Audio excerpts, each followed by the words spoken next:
kukaa kwenye sehemu yake.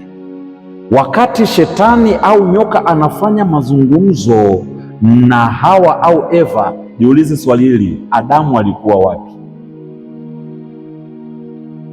Turudi sasa tuangalie jamii inayotuzunguka, kwamba kwa huyu ambaye Adamu amepoteza uhusiano wake wenye kuleta mahusiano na Mungu, Mungu inafika hatua anamwambia kwamba Adamu, uko wapi? Maanake si kwamba Mungu hakumwona alipokuwa amekaa, alimwona. Kwa nini alisema uko wapi? Kwa sababu hakuwepo eneo la makutano. Mungu anamwambia uko wapi? Nikuulize swali, kijana ulioko hapa, uhusiano wako na Mungu ukoje kabla ya uhusiano wako na patina wako?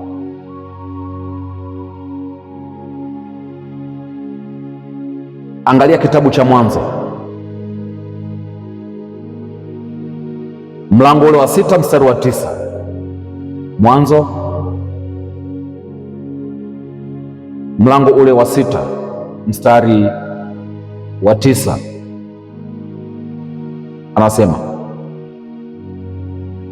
hivi ndivyo vizazi vya Nuhu. Nuhu alikuwa mtu wa haki mkamilifu katika vizazi vyake. Nuhu alikwenda pamoja na Mungu. Nuhu alikuwa na mahusiano mazuri na Mungu. Ukisoma mlango huu wa 6,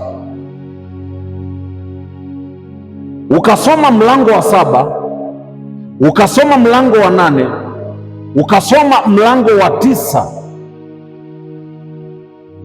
utaona habari ya uhusiano wa Mungu na watu ulivyoharibika, uhusiano wa Mungu na Nuhu alivyoweka safina.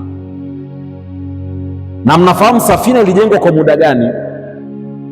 Uhusiano wa jinsi ambavyo Mungu alimwambia Nuhu aingize wanyama katika safina, na kusudio la Mungu lilikuwa nini? Hivi leo ukaulizwa swali moja jepesi, unahusiana na nani na kwa nini unahusiana naye? Utamjibu nini? Nahusiana na A kwa sababu ya B. B isipokuwepo hakuna uhusiano. Kuna watu ambao wanahusiana kwa sababu ya faida binafsi. Nje ya hiyo faida binafsi hakuna mahusiano. Je, ulishawahi kupenda? Na ni nani aliyekuambia kwamba unapenda? Je, ulishawahi kupendwa? Na ni nani aliyekuambia unapendwa? Jiulize maswali hayo mawili kwanza. Swali la kwanza, je, ulishawahi kupenda? Na kama ulishawahi kupenda, ni nani aliyekuambia unapenda? Ulijuaje kwamba unapenda? 2, ulishawahi kupendwa? Na ulijuaje unapendwa? Au nani alikuambia kwamba unapendwa? Kuna mambo mawili tunachanganya kwenye mahusiano. Kuna kitu kinachoitwa tamaa, kuna kitu kinachoitwa upendo. Tamaa mwanzoni unaweza ukaona ni kupenda, lakini mwisho wake au mbelendo Kwa sababu gani? Tamaa ikishapata ule moto unazimika. Upendo upate usipate, moto unaendelea.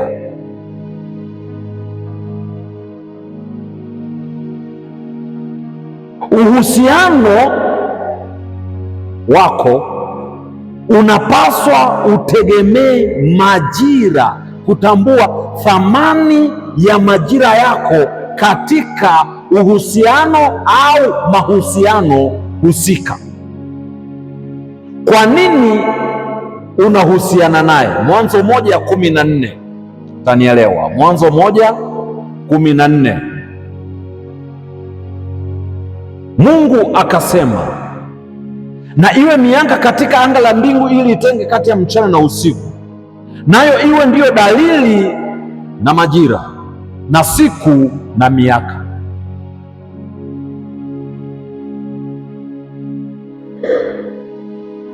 Urafiki, uchumba, ndoa inategemea majira.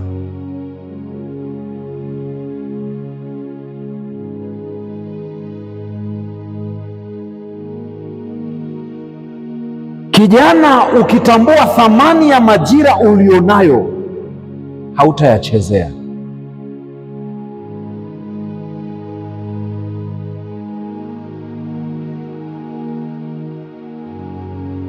Majira yako yasababishe mahusiano yako.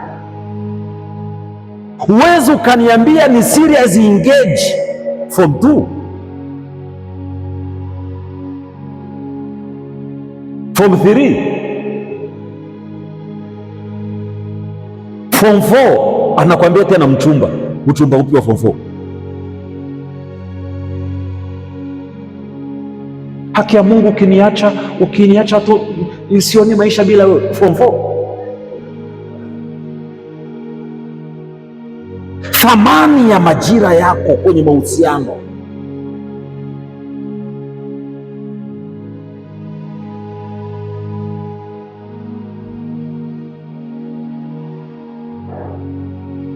Walao chuo kikuu naweza nikakuelewa,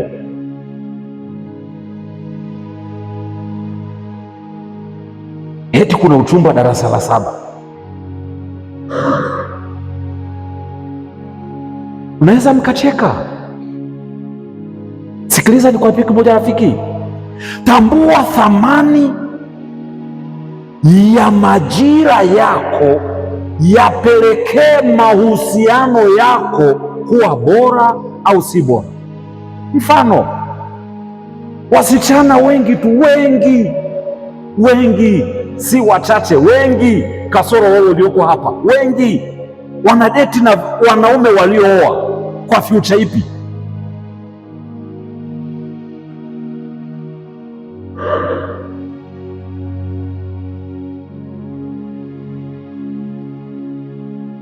Mbona mmeangalia chini? Niangalieni, sikilizeni.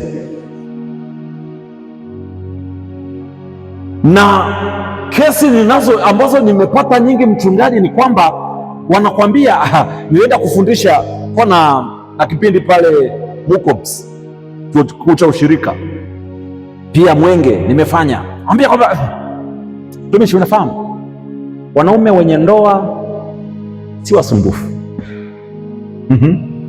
Ukiomba chochote unapata, alafu hakubanibani sana.